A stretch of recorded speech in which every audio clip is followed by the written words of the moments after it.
Hello friends, welcome to my channel spice of life. இன்னைக்கு நம்ம கிருஷ்ணர் கதையில் அத்தியாயம் 19 பார்க்க போகிறோம். வாங்க கதையை கேட்கலாம். அத்தியாயம் 19, காட்டுத்தீயை விழுங்குதல். கிருஷ்ணரும் பலராமரும் தங்களுடைய நண்பர்களுடன் முன்கூறிய விளையாட்டுகளில் ஈடுபட்டிருந்த போது பசுக்கள் கவனிக்கப்படாததால் அவை காட்டின் உட்பகுதிக்குள் பசும் புற்களால் கவரப்பட்டு தாமாகவே வெகு தூரம் சென்று விட்டன. கன்றுகளும் பசுகளும் எருமைகளும் காடு விட்டு காடு மாறி இஷிகாடவி என்ற காட்டுக்குள் சென்று விட்டன. அந்த காட்டில் இருந்த பசும் புல்லால் அவை கவரப்பட்டன.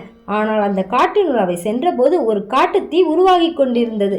அதை கண்டு அம்மிருகங்கள் கதற ஆரம்பித்தன. மறுபக்கத்தில் பலராமரும் கிருஷ்ணரும் நண்பர்களும் மிருகங்களின் கால் சுவடுகளையும் அவை புல்லை தின்றிருந்த பகுதிகளையும் பின்பற்றி பசுக்களை தேட ஆரம்பித்தார்கள். தம் வாழ்வின் அடிப்படையான பசுக்கள் தொலைந்து போய்விட்டனவென்று சிறுவர்கள் அஞ்சினார்கள்.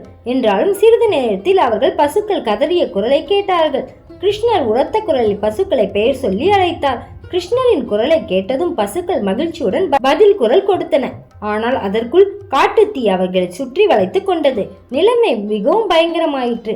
காற்று வேகமாக வீசியதால் தீப்பிழம்புகள் அதிகரித்து அசைவன மற்றும் அசையாதனவையான எல்லா பொருட்களும் எரிந்து போகும் அபாயம் ஏற்பட்டது. பசுக்களும் சிறுவர்களும் மிகுந்த அச்சம் கொண்டு மரணத்தின் தருவாயில் இருப்பவன் கடவுளின் படத்தை பார்ப்பது போல பலராமரை பரிதாபமாக பார்த்தார்கள். அன்பான கிருஷ்ணா, பலராமா, இந்த கொடிய தீ எங்களை தகிக்கிறது.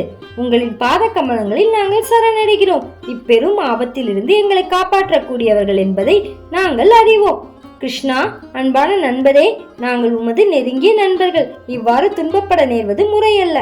முழுவதும் உண்மையே நம்பியிருக்கிறோம். தர்மத்தின்படி வாழ்பவர்களால் அறியப்படும் பொருள் நீரே. உண்மையன்றி நாங்கள் வேறு யாரையும் அறியோம். நண்பர்களின் வேண்டுகோளை கேட்ட முழுமுத கடவுள் அவர்களின் மேல் தன் அன்பான திருஷ்டியை செலுத்தி பதில் கூறலானார். கண்களின் மூலம் அவர் பேசி அவர்களை பயப்பட வேண்டாம் என்று உறுதியளித்தார். பின்னர் உன்னத யோகியும் சக்தியும் வாய்ந்த முழுமுத கடவுளுமான கிருஷ்ணர் உடனே நெருப்பின் ஜுவாலைகள் முழுவதையும் விழுங்கிவிட்டார். பசுக்களும் சிறுவர்களும் வரவிருந்த அபாயத்திலிருந்து தப்பினார்கள்.